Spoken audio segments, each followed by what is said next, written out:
In my Emerald games, getting 2 plates happens like once in a blue moon, right? Aphelios moon. Anyway, so how does Gumayusi make Korean solo queue look like a picnic? Comes down to good basing, good wave management, and also good summoner spell usage. Let's take a look. So here we're playing Yunara Nico into Aphelios Pantheon. Let's try to guess a little bit what's going to happen. Nico has insane poke. She will have decent all-in at level 6. Yunara has good all-in pretty much the whole time, although it's stronger at level 1 because she already has access to Q, and strong at level 6 because she has access to her ultimate. Peyz will be able to have a bit more range with his green gun, and Pantheon will have a bunch of threat post level 3 when he's gonna WQ and then E away and do that disgusting pattern. Since we have Nico support into Pantheon, I'd expect the Yunara Nico lane to get priority, right? Because Nico is able to hit the wave, and Pantheon will just get poked out in case he tries to do anything. So that's why these types of players don't like skill W with Pantheon and just like run into your head and just bash you in. It's just not exactly how it works when these guys are just good and know what to do, play with bush vision and all of that, right? So this is why you also just see 2 wards in, you know, both this middle bush and their own bush. It's just so they can't abuse the rage advantage as much. But anyway, you can just see Gumayusi building a big wave here. They have level 2 kind of guaranteed. He's not hard pushing yet because he wants to have this timer where he wants to play for level 2. Something that is interesting here that you should see is as soon as Gumayusi's level to 2, he used W right away. Some people are against the usage of W this way because you just lose a bunch of mana, you lose all of your threat, whatever. You should, you know, use your W in a more guaranteed way. But Gumayusi's like, I don't care. You know, I'm level 2. These guys are level 1. I'm going to see if I can hit my W. And if I hit my W, then the Nico can follow up. That's the mindset that he has here. And in this case, you can see the Nico use heal to get the Q damage for the trade. Now, she misses the Q. Doesn't really heal much. But this is just the mindset. Sorry, she actually heals Gumayusi to full here. So you can say like, well, you know, it's not the best usage out of heal, but they use it very proactively. They use it for the movement speed. They get the full healing value on the ADC, and they try to go for a big poke, like level 2 to level 1. This is what they have in mind when they try to do this as the Nico player, which is really cool to see as well. They're just all in with this type of idea, aggressiveness. And the important thing is that you already used the heal, and the cooldown is going to come back sooner because you already used it, and your ADC got the full value from it, right? So here Gumayusi is going for a 3-wave crash, right? He didn't crash on the second wave. He kept the wave somewhat in the middle. The Aphelios hasn't really been able to touch the wave. And right now, what you're going to see, you know, good CSing, right? He hasn't missed the creep yet. And he's going to crash this 3rd wave here. So this is what's happening. Now they crash a really big wave. They can go for a plate if they so choose to, which seems like it's what they do here. And I want to show you how Pantheon just walks up to get like WQ going, right? Because he had 5 stacks. Look at the chunk he got. It's absolutely insane. Look at that. He just went for a WQ trade. He got Conqueror all stacked up, but he lost a lot of HP in the back end of the trade. He's so ugly. It does prep Guma and Nico a little bit better for a kill later on, but like it's at the cost of a lot of his health, and if they don't do this correctly, it can be rough. You also think it's interesting that Guma chooses to flash instead of use barrier here. Look at like disengage here. When Pantheon goes W, does this combo, right? Guma doesn't barrier that, just flashes away. And now they get ganked by Lucid. So look at the spell usage. So he didn't use barrier at all. I think it's a bit fascinating how he doesn't use it on the Pantheon. He just chose to flash away, but he did save it, right? Let's assume that he'd get away from this scenario. He chooses to not use a barrier and waste it because he's gonna die here anyway, right? Like he's not gonna like barrier, try to kill the Pantheon, die anyway, and get like no kills and lose barrier, right? Like, you know, I'm screwed. I'm just might as well accept the situation that I'm in, right? I just think it's maybe in to not use barrier on this Pantheon engage, honestly. But it's really cool to see that, okay, I'm guaranteed dead. I'm just gonna hold my barrier. I think this is really cool to see. All right, so as Guma comes back from lane, you can see that he has a slow push building next to his tower. What is he doing? Is he crashing the wave immediately? No, he's slow pushing. Pantheon is also seen on the top side of the map, doing this random skirmish here that's going on. And he's not just defaulting to crashing this wave, he's gonna crash 2 waves together. So this way, you get to build a much bigger wave, and you do more stuff with the time in between. So in this case, you can choose to go for plates, or you can choose to ward, like deep ward, you can choose to recall. In this case, he just based, right? So he's like, well, I'm gonna take some plates. And this is how you're gonna see this incredible 421 tower plating thing being taken here. Look at that. 421, and they get that second plate already in the game, which is absolutely crazy. Does stem from Pantheon roaming towards topside, but there you go. It is also interesting to see what they do with those timers, how they punish it. He stacked that wave. He didn't just like hard push, oh, Pantheon stop, hard push, hard push. It's not always a correct decision to do that kind of thing, given where his wave was at. All right, so here Pantheon is going to come up with a very aggressive angle onto the Nico. Look at that. That trading pattern is so disgusting, but fortunately, we have a Lee Sin next to us. Maybe we can do something about it. Jumps into the minion. Lee Sin lands the Q. And quick work is done out of that Pantheon, who was just aggressively going on our Nico. Our Nico bases. Something I want you to see here is the way he recalls, right? So they have 3 caster minions. They're not all full HP. I think that's an important detail. And he just bases here. And why does he do this? The wave is still on his side when he pushes. And he doesn't really have time to crash the wave. So what does he do? He leaves the wave on his side. He leaves the wave with a bit more minions, so it pushes a little bit towards him as well. In this way, when he comes back, he didn't really miss that much.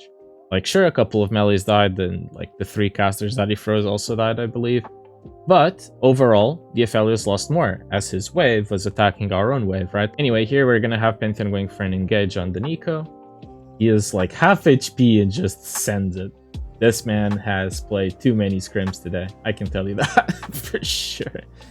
Well, but he's also just seeing what kind of damage he has. Fortunately, I also have the Twisted Fate here. Aphelios uses the cleanse on the gold card, but they make quick work of him anyway.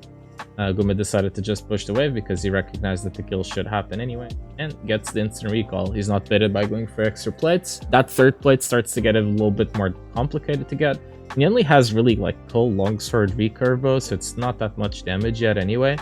It's better to get those plates a bit later as you get a bit more damage. So here we come back to base. Look at that Pantheon positioning. You just can't walk up. And if you have to lose those melees, you have to lose them. If you can get them with W, you can. But if you can't, that's just life, you know?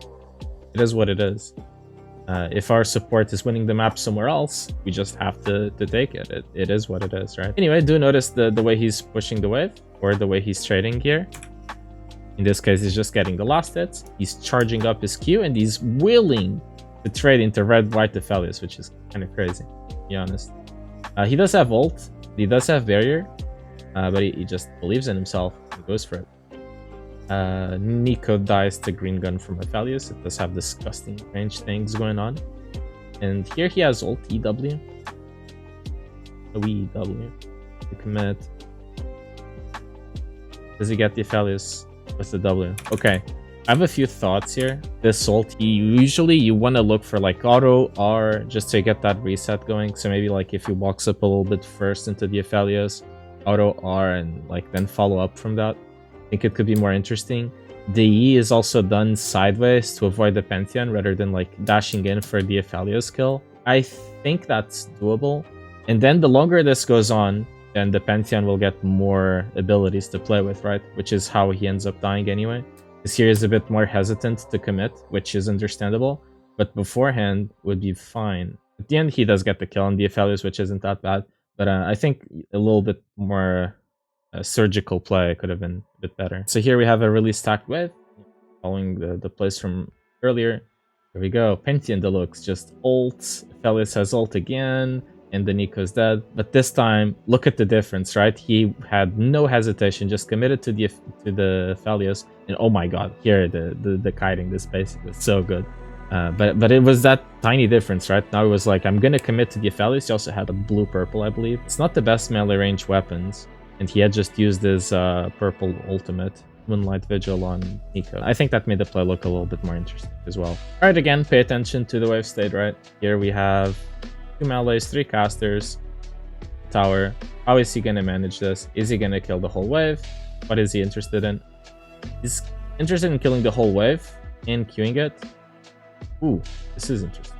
Okay. So I thought at first he was just hitting the wave to get the stacks, but then I think the mindset was they're fighting here in this tribush. I need to clear this wave ASAP so I can play the fight as well. The only issue here is that I just used Q right, so it doesn't have it up to deal more damage to the Aphelios. You'd rather have Q up so you're more menacing. But there we go again with the Pantheon, just like getting the most out of this squishy Nico and just always doubling on people's heads. Just, you know, fearless. Absolute fearless demonic gameplay for a career. And anyway, here you can get Dove, right? You know, Pantheon just clicks W on Gumayusi's head and then it's very difficult to play. Again, Aphelios' weapons aren't the best yet. Now, I think the R usage, I really want to run this one in. Auto R. You didn't get the auto, unfortunately. But if you auto R, I think this is fine. Unfortunately misses the W. You know, it is what it is.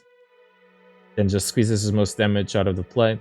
Here's the thing, right? The Lee Sin was going to come, and the Nico's coming from base as well, and even TF is roaming. So it's very likely you're going to get a successful outcome. Unfortunately, the Yunara has to die, but it's good for your team anyway. You died, you died, their ADC died, their support's dead, so it's a 2-for-1. The only issue here for Yunara, you know, she did die and lost the wave. If you're doing this for yourself, it kind of sucks. Overall, for the global scheme of the game, it's not that bad. For yourself, it kind of sucks, but your jungler got really fed from that play. But here he's going to crush a big wave into this tower. Let's see how we treat the situation. So this is on a red-purple. So he should exhaust purple soon, get white gun. Then red-white Aphelios is going to be a bit scary. TF gets gold card, they get a nice pick here into this Pantheon. And I want you to notice something. We have Kraken Slayer Yunara. She has ult up. She has flash up. This is a moment where Yunara really wants to fight right now. And this is why he's also pinging in. He kind of wants to fight. And now look at this. You have red-white Aphelios. And you have Yunara with Kraken Slayer and ult up. And again, we use the ult to catch up to them, to the Aphelios, instead of using the auto attack reset, missing out on a little bit of DPS, but he's just kind of limit testing, seeing what happens with Kraken Slayer Yunara versus red-white Aphelios. I think he believes he wins this, or he's just trying it out and see what happens. Or like skill checking the Aphelios. Maybe need to get a bit skill check. That is interesting. The red gun is a bit out, but he kind of went for it, you know? This is a point of the game where I'd be a bit more careful about trading with the Aphelios. Maybe wait out the red-white for like green-white and then try something. But he just went for it again. I think this is, you know, sometimes you just gotta be fearless and try these guys and see if you can like skill check them, right? If the W isn't missed there, you can't keep chasing. So, you know, it's very interesting. You can also just play off like red Q being used, because then it's harder to generate the chakrams. Some more stuff in this VOD, but let's skip fast forward a little bit and let's watch one of the last team fights in this game. Again, didn't auto R. He was probably planning on REing before, but he didn't. But he, you know, look at the way he's baiting and plays so well with positioning, right? Because he dashes away in a very decent spot where like he doesn't have to deal with the Mbessa. The Mbessa doesn't go in as well because of the rest of the team being there, and then from here this is just a complete stomp. But I hope there were some points that were interesting to mention, like holding your barrier, holding the enemy minions if you have to for recall.